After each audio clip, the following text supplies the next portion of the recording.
13h, l'information sur RTI1. Madame, monsieur, bonjour. Engagement et solidarité féminine au CEO Forum. Dans une réunion Women Business, les femmes puissantes du secteur privé se donnent pour défi d'aider d'autres femmes à se réaliser autour d'un plaidoyer pour l'autonomisation des femmes prononcé par la première dame, Dominique Ouattara. La Banque mondiale et l'OCDE réitèrent leur soutien à la Côte d'Ivoire, deux partenaires stratégiques du renforcement de la croissance économique de notre pays au profit des populations. Un engagement réaffirmé et développé dans ce journal. Et puis, dans l'actualité internationale, Donald Trump lève les sanctions américaines contre la Syrie et demande à l'Arabie saoudite sur la demande de l'Arabie saoudite. Le nouveau président par intérim de la Syrie, Ahmed al-Shara, a aussi brièvement rencontré ce jour le président américain. Une victoire diplomatique pour la Syrie avec pour objectif d'obtenir la levée totale de toutes les sanctions visant ce pays. Women Working for Change, les femmes qui œuvrent pour le changement en Afrique et pour les populations se donnent pour défi d'aider d'autres femmes à se réaliser. Vous verrez dans ce premier élément autour de la première dame de Côte d'Ivoire, Dominique Ouattara, des femmes qui incarnent la résilience, l'audace et la compétence, des actrices incontournables du développement socio-économique de l'Afrique. Entre confidences sur son parcours et plaidoyer pour l'autonomisation des femmes, Dominique Ouattara, première dame de Côte d'Ivoire, a exhorté à bâtir un avenir exclusif, solidaire et prospère pour les femmes africaines. Un rendez-vous business entre des femmes puissantes du secteur privé africain et la première dame de Côte d'Ivoire. Le résumé de Fatou Fofana. Une vue qui surplombe le tout Abidjan. C'est dans ce décor inspirant que s'est tenue la rencontre, pas moins inspirante, de la première dame de Côte d'Ivoire, Dominique Ouattara, avec le réseau des femmes CEO africaines en marge de l'Africa CEO Forum 2025 d'Abidjan. Des femmes qui œuvrent dans leurs pays respectifs a aussi décliné la réussite au féminin dans le difficile milieu des affaires. La communauté des femmes dirigeantes est aussi une communauté qui est très importante pour le forum. C'est une communauté très importante pour moi parce que j'ai eu la chance d'avoir autour de moi des femmes, ce qu'on appelle aujourd'hui des femmes puissantes. Alors c'est pas que des histoires d'argent, etc. C'est des femmes inspirantes qui ont du leadership dans plein de domaines. Ces moments privilégiés avec la première dame ont ouvert la discussion sur l'importance de l'entrepreneuriat féminin et du soutien aux femmes. Partage d'expériences également auquel Dominique Ouattara s'est bien volontiers prêté. Avant de m'engager pleinement dans l'humanitaire, j'ai eu l'heureuse expérience de mener une carrière bien remplie dans le secteur privé. J'ai commencé dans l'immobilier au début des années 80 avec la création du groupe AICI International qui s'est progressivement imposé comme une référence en Côte d'Ivoire, en Afrique et au-delà. Plus tard, j'ai acquis et développé le groupe Jacques Desange USC, spécialisé dans les produits de services et de beauté. Ces expériences m'ont beaucoup apporté, notamment la rigueur, l'autonomie, le sens des responsabilités, mais surtout la conviction que la réussite n'a de sens que si elle est mise au service des autres. C'est pourquoi, au cours des années 90, j'ai commencé à m'investir dans des actions sociales en faveur des enfants vulnérables et progressivement des femmes en détresse. En 1998, j'ai fondé la fondation Children of Africa pour structurer et amplifier cet engagement social. Parallèlement, je suis restée impliquée dans mes activités professionnelles auxquelles j'ai renoncé en 2011 suite à l'accession de mon époux, le président Alassane Ouattara, à la magistrature suprême de notre pays. La First Lady ivoirienne a appelé à la solidarité active entre femmes. Au-delà de nos réussites individuelles, nous portons toute la responsabilité collective d'ouvrir la voie à celles qui viendront après nous. Je vous encourage donc, chères sœurs, à continuer d'oser, à entreprendre avec audace, mais aussi à tendre la main aux autres, car c'est en unissant nos forces, en partageant nos expériences, en construisant des ponts entre les générations que nous renforcerons notre place dans les sphères de décision. Chacune d'entre vous est un modèle pour la jeunesse africaine. Ensemble, faisons en sorte que notre réussite devienne un levier d'inclusion, de justice et de transformation pour notre continent. Invitation donc à tendre la main aux autres femmes, à à les coacher, à les mentorer et à les former. Cette rencontre du Women Working for Change vient également offrir à ces femmes leaders des outils supplémentaires de développement personnel et professionnel. Ce genre de rencontres, en tout cas, sont vraiment nécessaires. Pourquoi ? Parce qu'elles permettent aux femmes de se retrouver dans un cadre décontracté pour pouvoir justement aborder des problématiques qui sont clés et pouvoir s'inspirer sur les façons de les gérer. L'investissement au féminin est important. Notre plateforme, nous permettons à toute personne, et notamment les femmes, de commencer dans le monde de l'investissement. Et je remercie la Première Dame d'avoir étayé quelques mots à ce sujet. On a de meilleurs résultats quand nous collaborons sur les divers sujets. À travers les échanges de cette mi-journée placée sous le signe du partage et de l'engagement, la Première Dame et les patronnes d'entreprises ont réaffirmé leur volonté de bâtir un avenir où la gente féminine occupe une place cruciale dans le développement socio-économique de l'Afrique. Elles sont réunies au sein du Women Working for Change, une plateforme de plus de 1000 femmes dirigeantes du continent qui fait de la parité et de l'équité un enjeu stratégique pour les entreprises africaines.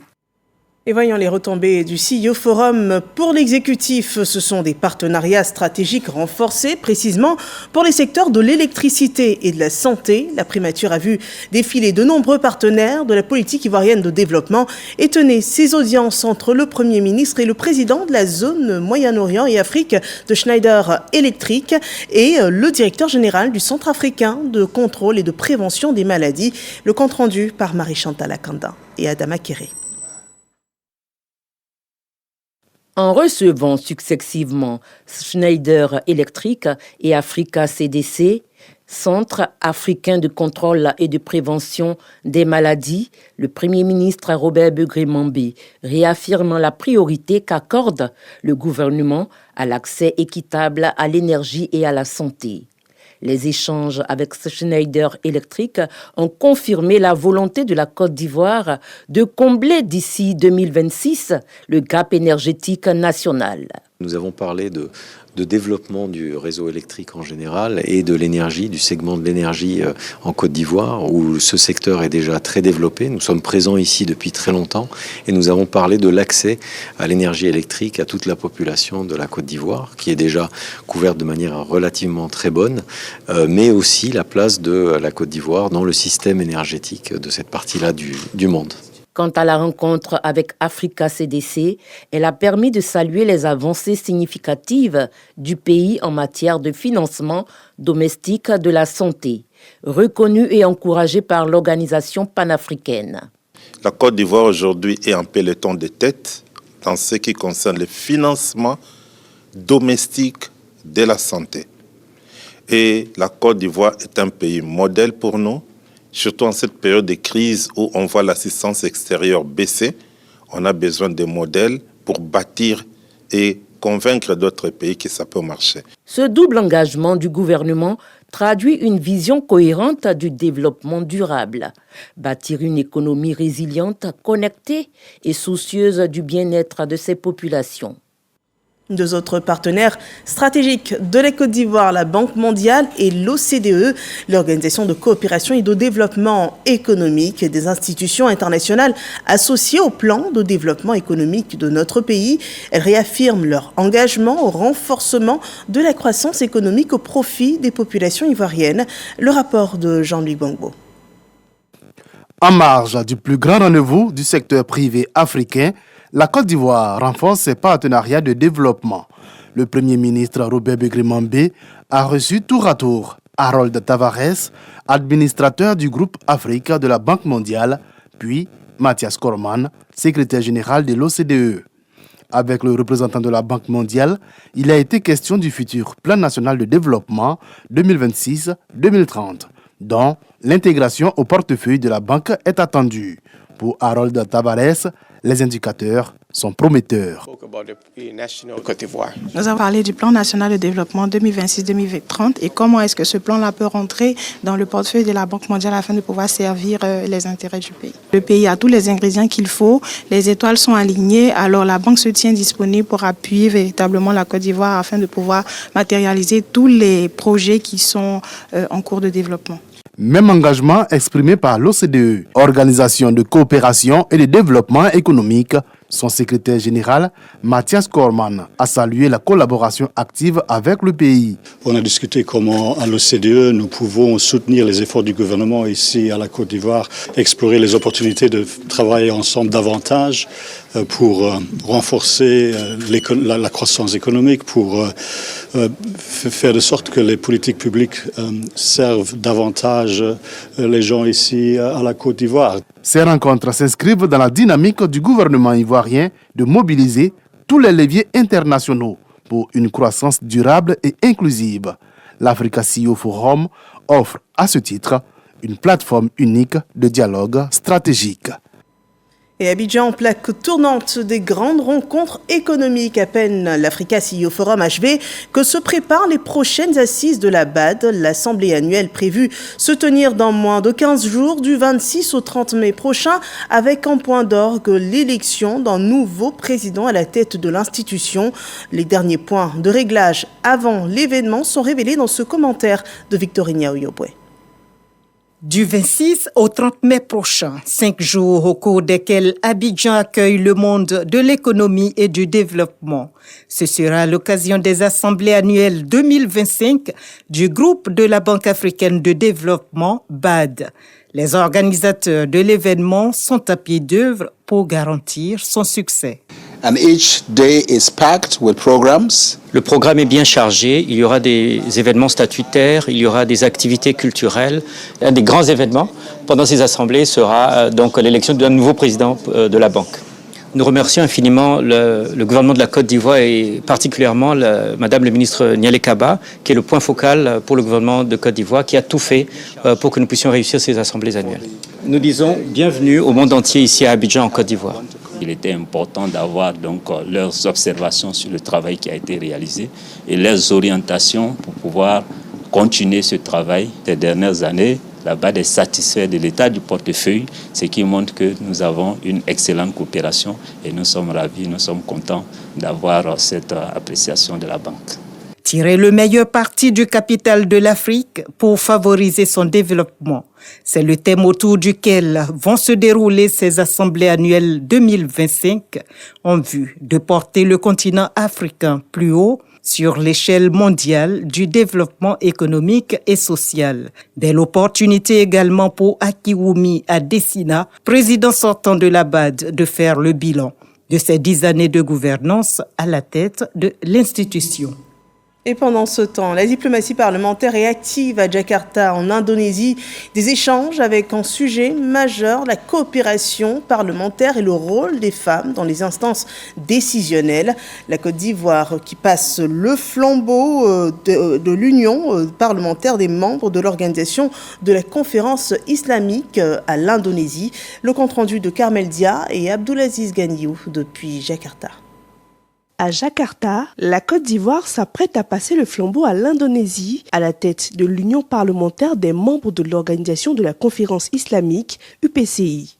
Avant cette transition, plusieurs réunions clés se sont tenues dans la capitale indonésienne, dont la 53e session du comité exécutif, la rencontre des secrétaires généraux des parlements membres et celle des femmes parlementaires musulmanes. Pendant 2 jours, la délégation ivoirienne a activement participé à ces échanges axés sur les défis communs, la coopération et la place des femmes dans les institutions. Comme il est dit par les instances de l'UPC, que chaque pays doit l'apporter pour 1 an.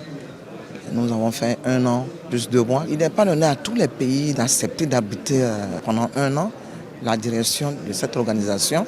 Nous l'avons fait et j'estime qu'en Côte d'Ivoire, nous l'avons bien fait et dans le discours du secrétaire exécutif, la Côte d'Ivoire a été citée et son président à la tête. Ça renferme les liens, ça renforce quand même quelque chose quelque part parce que nous sommes des pays africains, la plupart et puis des pays islamiques. Il est bon qu'il y ait la cohésion entre tous ces pays africains. Tous ces rendez-vous annoncent la 19e session de la conférence parlementaire de l'OCI organisée cette année à Jakarta. Nous revenons en Côte d'Ivoire où le prix Félix Houphouët-Boigny UNESCO pour la recherche de la paix sera remis la semaine prochaine, le 22 mai prochain. Les personnalités conviées à la cérémonie solennelle sont citées dans ce communiqué que je vous invite à suivre. Son Excellence, M. Alassane Ouattara, président de la République, convie les personnalités civiles et militaires, les organisations professionnelles et associatives ci-après désignées, à la cérémonie solennelle de remise du prix Félix Houphouët-Boigny UNESCO pour la recherche de la paix, qui aura lieu le jeudi 22 mai 2025 à partir de 10h à l'auditorium du Sofitel Abidjan Hôtel Ivoire. Ce sont Monsieur le vice-président de la République, Messieurs les anciens présidents et vice-présidents de la République, Monsieur le Premier ministre, chef du gouvernement, Monsieur le président de l'Assemblée nationale, Madame la présidente du Sénat, Mesdames et Messieurs les présidents des institutions de la République, Messieurs les anciens premiers ministres et présidents d'institutions, Madame et Messieurs les ministres d'État, Mesdames et Messieurs les ministres, Madame et Messieurs les ministres, gouverneurs de districts autonomes, Madame la secrétaire générale de la présidence de la République, Monsieur le directeur de cabinet du Premier ministre, Monsieur le secrétaire général du gouvernement, Mesdames et Messieurs les chefs de mission diplomatiques et représentants des organisations internationales, Mesdames et Messieurs les conseillers spéciaux à la présidence de la République, Monsieur le chef de cabinet du président de la République, Monsieur le directeur de cabinet adjoint du vice-président de la République, Messieurs les directeurs de cabinet adjoints du Premier ministre, Monsieur le secrétaire général du ministère des Affaires étrangères, de l'intégration africaine et des Ivoiriens de l'extérieur, Mesdames et Messieurs les ambassadeurs au département central, Mesdames et Messieurs les consuls honoraires, Mesdames et Messieurs les membres des bureaux des institutions de la République, à raison de 20 représentants par institution, Monsieur le préfet d'Abidjan, Mesdames et Messieurs les préfets de région, Monsieur le président de l'Académie des sciences, des arts, des cultures d'Afrique et des diasporas africaines, ASCAD, Madame la présidente du Conseil national des droits de l'homme de Côte d'Ivoire, Monsieur le secrétaire général de la Fondation Félix Houphouët-Boigny pour la recherche de la paix de Yamoussoukro, Monsieur le général de corps d'armée, chef d'état-major général des armées, Monsieur le général de corps d'armée, commandant supérieur de la gendarmerie nationale, Monsieur l'administrateur général, directeur général de la police nationale, Monsieur le directeur général des douanes, Monsieur le directeur général des affaires maritimes et portuaires, Monsieur le directeur général des forêts et de la faune, et leurs collaborateurs, Messieurs les présidents des autorités de régulation, Madame et Messieurs les présidents des conseils régionaux, Monsieur le Président et les membres du Bureau de l'Union des villes et communes de Côte d'Ivoire, UVICOSI, Messieurs les maires du district autonome d'Abidjan, Mesdames et Messieurs les présidents de conseils d'administration et directeurs généraux des sociétés d'État, Madame et Messieurs les présidents des universités publiques, Messieurs les présidents des chambres consulaires, Madame le bâtonnier de l'ordre des avocats, Mesdames et Messieurs les présidents des ordres et organisations professionnelles, Mesdames et Messieurs les présidents ou secrétaires généraux des partis et groupements politiques, Messieurs les présidents de la Confédération générale des entreprises de Côte d'Ivoire, CGECI, de la Fédération ivoirienne des petites et moyennes entreprises, FIPME, et de la Confédération patronale unique des petites et moyennes entreprises de Côte d'Ivoire, CPU, PMECI et 5 de leurs membres respectifs. Monsieur le Président de l'Association professionnelle des banques et établissements financiers de Côte d'Ivoire, APBEFSI, Monsieur le Président de l'Association des sociétés d'assurance de Côte d'Ivoire, Messieurs les présidents ou secrétaires généraux des centrales syndicales, UGTCI, Dignité, FESACI, UNATRCI, Humanisme et 10 de leurs membres respectifs, Monsieur le Président de la Ligue ivoirienne des droits de l'homme, LIDO, Monsieur le Président du Mouvement ivoirien des droits de l'homme, MID, Monsieur le Président d'Action pour la protection des droits de l'homme, APDH, Monsieur le Vice-président et 30 membres du directoire de la Chambre nationale des rois et chefs traditionnels, Monsieur le Président et 30 membres du Forum national des confessions religieuses, Monsieur le Président et 30 membres du Conseil supérieur des imams, COSIM, Monsieur le Président et 5 membres du Haut Conseil du patronat des entreprises de transport routier, Madame la Présidente et 5 membres de la Fédération nationale des sociétés coopératives d'ouvriers de Côte d'Ivoire, Monsieur le Président et 5 membres de la Fédération nationale des commerçants de Côte d'Ivoire, Monsieur le Président et 50 membres du Conseil national de la jeunesse de Côte d'Ivoire, CNJCI. Les cartons d'invitation sont à retirer à la Direction générale du protocole d'État, ministère des Affaires étrangères, de l'intégration africaine et des Ivoiriens de l'extérieur, du jeudi 15 au mardi 19 mai 2025, de 7h30 à 16h30. La mise en place à l'auditorium du Sofitel Hôtel Ivoire débutera à 7h et prendra fin à 9h15, horaire de rigueur. Il faudrait noter que le lauréat 2024 de ce prix n'est autre que Antonio Luis Santos da Costa, président du Conseil européen et ancien Premier ministre du Portugal. Il est désigné pour son engagement en faveur du multilatéralisme et du dialogue et du développement durable. Les opérations financières soutenant le développement durable mobilisent des experts de la finance publique à Abidjan, un conclave sur la finance verte axé sur la mobilisation des ressources et la gestion budgétaire. Dangui nous présente les enjeux.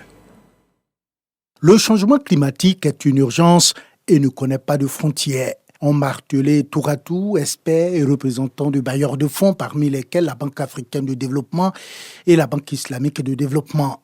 C'était à l'ouverture de la 7e édition de la conférence des instituts de finances publiques à Abidjan sur la problématique de la finance verte. Aujourd'hui, en effet, nos administrations financières doivent faire face à des enjeux importants et doivent mobiliser les expertises nécessaires pour accompagner nos administrations financières et les doter des outils et des moyens qui leur permettront de relever ces différents défis. Cette conférence a été initiée par le réseau des instituts de finances publiques en collaboration avec les autorités ivoiriennes pour qui le processus de budgétisation doit garantir que suffisamment de fonds sont consacrés aux activités vertes et que les fonds publics ne financent pas des activités nuisibles à l'environnement.